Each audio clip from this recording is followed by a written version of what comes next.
வடகலை தென்கலை மோதல் பெரும் விவகாரமாக உருவெடுத்திருக்கும் நிலையில் சாலையில் இறங்கி ஐயங்கார்கள் நடத்திய மோதல் காஞ்சிபுரம் மக்களை கலங்கடிக்க வைத்திருக்கிறது. 108 வைணவ திவ்ய தேசங்களில் ஒன்று காஞ்சிபுரம் வரதராஜ பெருமாள் திருக்கோயில்.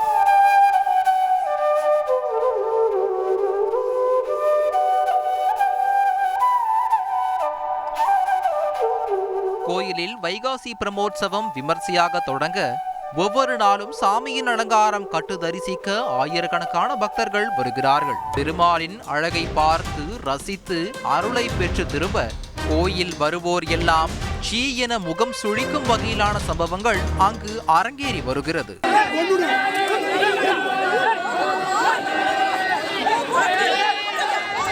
ஆம், எப்போதும் போலத்தான் கோயிலில் வழக்கமாக நடைபெறும் வடகலை வெர்சஸ் தென்கலை ஐயங்கார்கள் சண்டைதான்.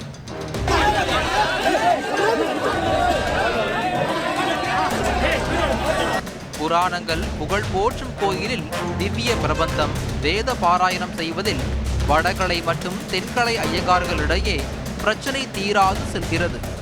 இப்படி கோஷ்டி பாட யாருக்குத்தான் உரிமை என்ற விவகாரம் உயர் நீதிமன்றத்தில் உள்ளது. இந்த சண்டையை தாங்க முடியாத கோயில் நிர்வாகம் ஒரே அடியாக இருதரப்பும் கோயிலில் கோஷ்டி பாடக்கூடாது என தடையை விதித்துவிட்டது. ஆனாலும் இருதரப்புக்கும் இடையிலான சண்டைக்கு எண்டே இல்லை. ஆம், கோயிலுக்கு உள்ளேதான பாடக்கூடாது, வெளியே பாடுவோம் என்கிறார்கள்.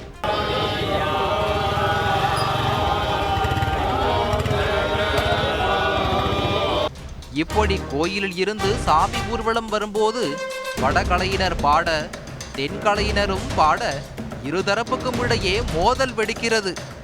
வைகாசி பிரமோற்சவம் தொடங்கியதில் இருந்து இந்த சண்டைதான் நடக்கிறது. வியாழக்கிழமை சாமி வந்தபோது இருதரப்பும் முறுக்கிக் கொள்ள போலீஸ் பேச்சுவார்த்தையை நடத்தியது.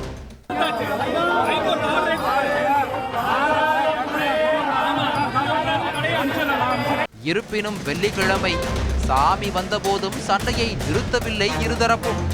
ஒரு தரப்பு பாட தொடங்க இன்னொரு தரப்பும் பாட இடையில் சண்டை வெடிக்க ஒவ்வொருவரும் ஒருவரை ஒருவர் தாக்கியிருக்கிறார்கள். இதில் அர்ச்சனை செய்து பெருமாள் புகழ் பாடி சதா திவ்ய பிரபந்தம் சொல்லும் வாயால் அவர்கள் உதிர்த்த ஆபாச வார்த்தைகளை எல்லாம் அங்கிருந்தவர்களை அப்படியே திகைக்க வைத்துவிட்டது.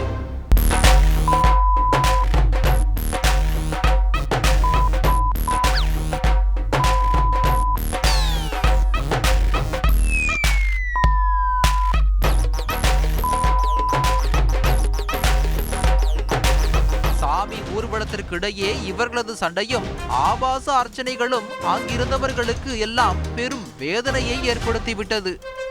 அடிதடி ஆபாச பேச்சை அடுத்து ஐயங்கார்கள் இருதரப்பினரும் காவல் நிலையத்தில் புகார் கொடுத்திருக்கிறார்கள். இது தொடர்பாக போலீசாரும் விசாரித்து வருகிறார்கள். வீட்டிலேயும் தொல்லை, வேலை பார்க்கிற இடத்திலும் பெரும் தொல்லை என பெருமாளை பார்க்க வந்தால் இங்கே இவங்க தொல்லை பெரும் தொல்லையாக இருக்கிறது என பலரும் கடிந்து வார்த்தைகளை உதிர்த்து செல்வது அங்கு அன்றாட நிகழ்வாக மாறி வருகிறது.